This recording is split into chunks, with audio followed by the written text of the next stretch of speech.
આ જે CCTV viral થયા છે એ બનાવ છે 18 તારીખનો છે અને આપ જોઈ શકો છો એમાં રાત્રે 12 વાગ્યા પછીનો સમય છે.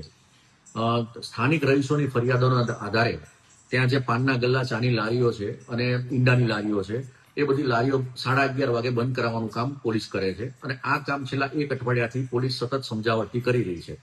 આપ વિડીયોમાં જોઈ રહ્યા છો કે જે દુકાનદાર છે એ રાત્રે 12 વાગ્યા પછી પણ દુકાન ચાલુ રાખે છે, છેલ્લા 7 દિવસથી સમજાવવા છતાં, અને પોલીસ સાથે ઝીપાઝોડી કરતો દેખાઈ આવે છે. બરાબર, એટલે પોલીસે જે કામગીરી કરી છે એ પ્રજાના જાનમાલ માટે, એમની સલામતી માટે અને એમની સગવડતા માટે કરેલી છે. આમાં પોલીસનું પર્સનલ કંઈ નથી અને જે કંઈ કાર્યવાહી થઈ છે એ યોગ્ય થઈ છે. સર, તપાસ કઈ રીતે થશે? પોલીસ ગેરવર્તન કરતી દેખાય છે. અમે એ બાબતે સીસીટીવી ફૂટેજ આખા ડીવીઆર મેળવી અને ચેક કરીશું અને એમાં પ્રાથમિક દ્રષ્ટિએ જ સીસીટીવીમાં દેખાય છે કે પોલીસ પહેલા રિક્વેસ્ટ કરે છે અને જો કંઈ એમાં પોલીસની આવશે તો એમાં યોગ્ય કાર્યવાહી કરીશું.